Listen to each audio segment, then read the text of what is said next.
Hello dear students, my name is Shreya Agarwal and today in this video I am going to teach you class 10th CBSE NCERT chapter 4 Carbon and its compounds.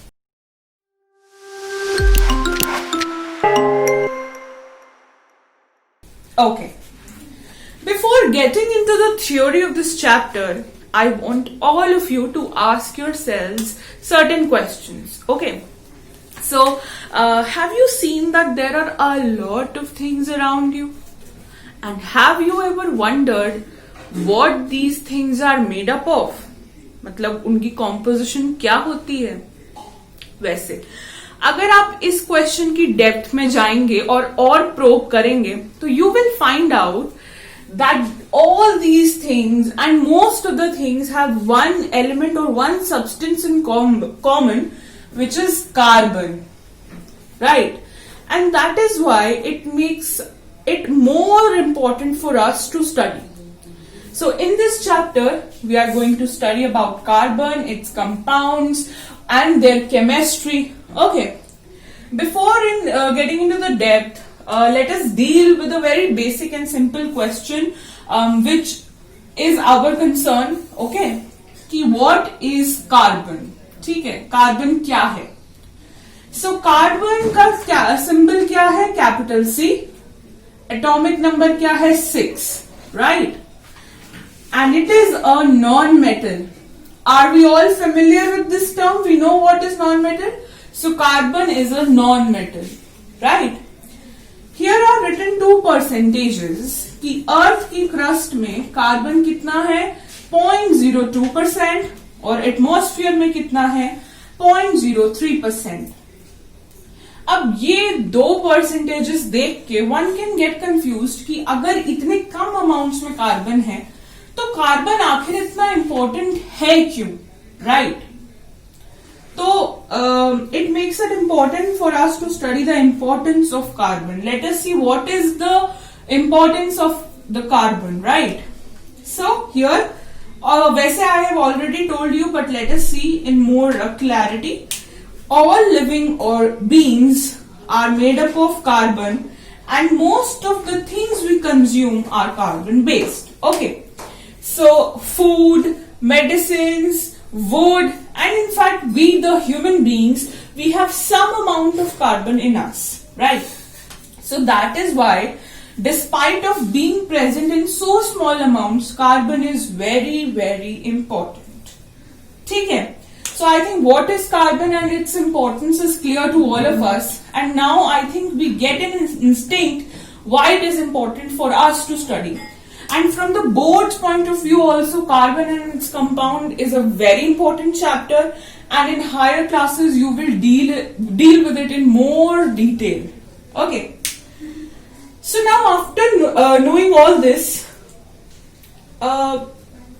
we feel like, or we encounter a question that how do we test the presence of carbon if it is present in so many things? So the test is very simple. I think in previous classes we have studied the test for CO2, and it's a very basic and simple test for CO2 कि अगर आप किसी evolve होती हुई gas पे या किसी smoke पे कुछ जलाकर ले जाएं तो इट एक्सटिंग्विशेस, राइट? मोमबत्ती बुझ जाएगी, या फिर आपने मैचस्टिक जलाई है तो वो बुझ जाएगी, which confirms the presence of CO2, right? तो इसी तरह अगर आप किसी कार्बन बेस्ड सब्सटेंस को जलाएंगे, if you will burn any carbon based substance and test the smoke or the gas produced for CO2, it will give you the positive test, right? So it is a very basic and simple test जो हमें पता होना चाहिए कि अगर हमें शक है कि किसी कंपाउंड में कार्बन है, किसी चीज में कार्बन है, और हम उसे जलाएं और प्रोड्यूस होती हुई स्मोक को CO2 के लिए टेस्ट करें तो टेस्ट कैसा आएगा? पॉजिटिव, यानी कि CO2 इवॉल्व हुई और उस चीज में कार्बन था, right? I hope all of this is very clear to you, and you can pause the video and take the notes if you want. Okay, moving on to the next and very important part of this chapter, which is bonding in carbon or its compounds.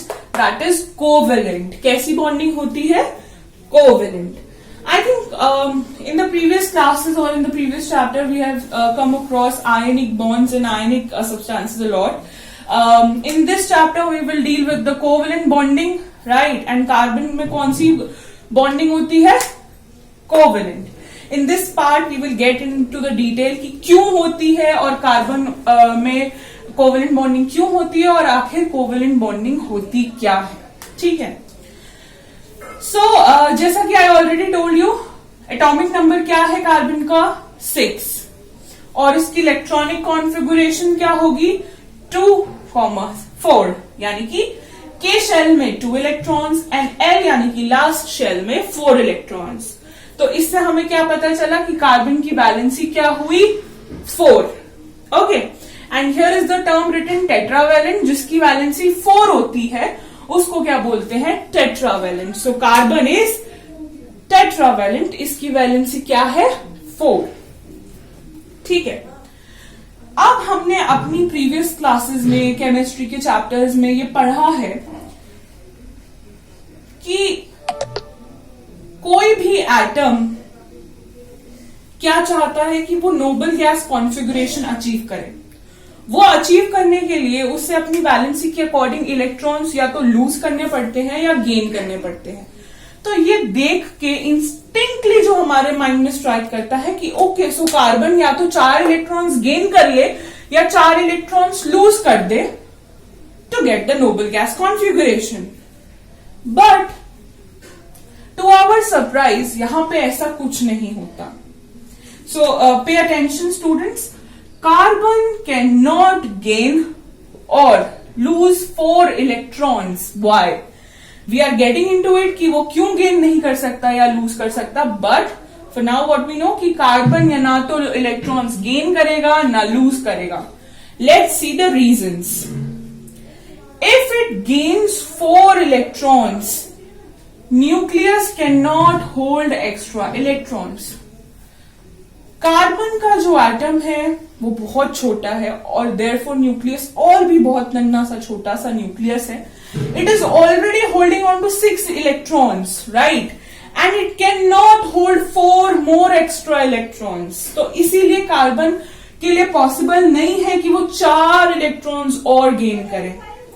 I hope this reason is very very clear to all of you. So carbon electrons gain नहीं कर सकता, उसका reason हमने देख लिया। And why it cannot lose electrons? Because losing 4 electrons requires a lot of energy. हमें पता है कि जब कोई एटम इलेक्ट्रॉन्स लूज करता है तो वो एनर्जी भी रिलीज करता है, एनर्जी को भी लूज करता है, राइट? इलेक्ट्रॉन्स निकालने के लिए एनर्जी लूज करनी पड़ती है। And losing 4 electrons requires a lot of energy जो कार्बन का एटम अफोर्ड नहीं कर सकता। तो हमने क्या देखा कि कार्बन कैन नॉट गेन और लूज 4 इलेक्ट्रॉन्स। तो करता क्या है कार्बन?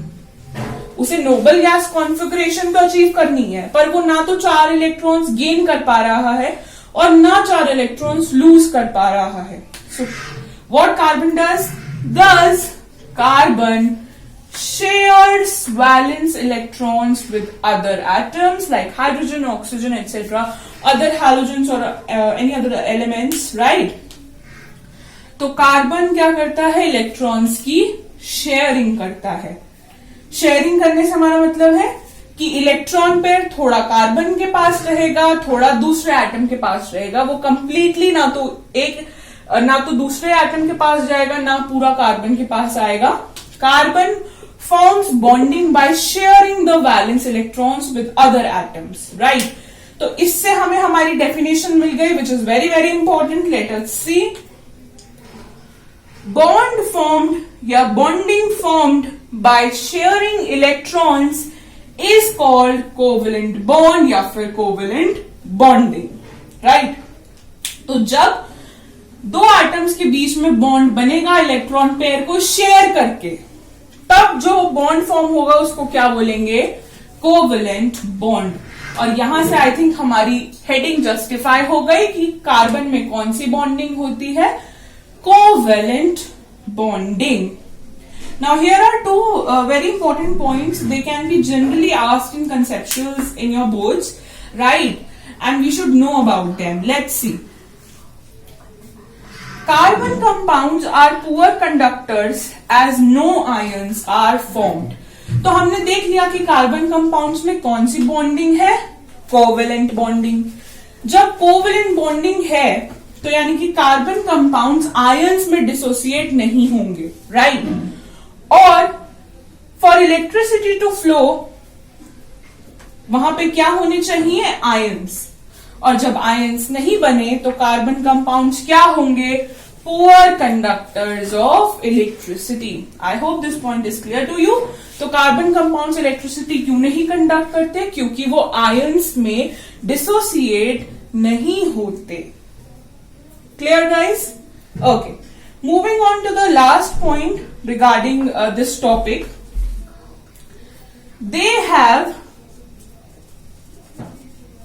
low MP यानी melting point and BP यानी boiling point as the forces of attraction are low, right? हमने पढ़ा है आयनिक कंपाउंड्स में फोर्सेस ऑफ अट्रैक्शन स्ट्रॉन्ग होती हैं, तो इसलिए उनके MP और BP हाई होते हैं, राइट?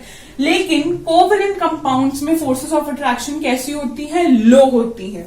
तो जब फोर्सेस ऑफ अट्रैक्शन लो हैं, ठीक है, आप इनको थोड़ी, आप दो एटम्स को थोड़ी सी एनर्जी दो और वो दूर दूर चले जाएंगे, राइट?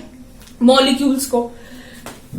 तो यानी कि उनका एमपी भी कम होगा, उनका बीपी भी कम होगा, मतलब उन्हें कम एनर्जी देनी पड़ेगी, right? So I hope this point is also clear to all of you. They have low melting point and boiling point as the forces of attraction between the molecules are very, very low. Okay? ठीक है, इतना part clear हो गया. So in this video we have dealt with the two important parts of this chapter. In the next video we will continue with the more topics. Stay tuned for more videos. Thank you.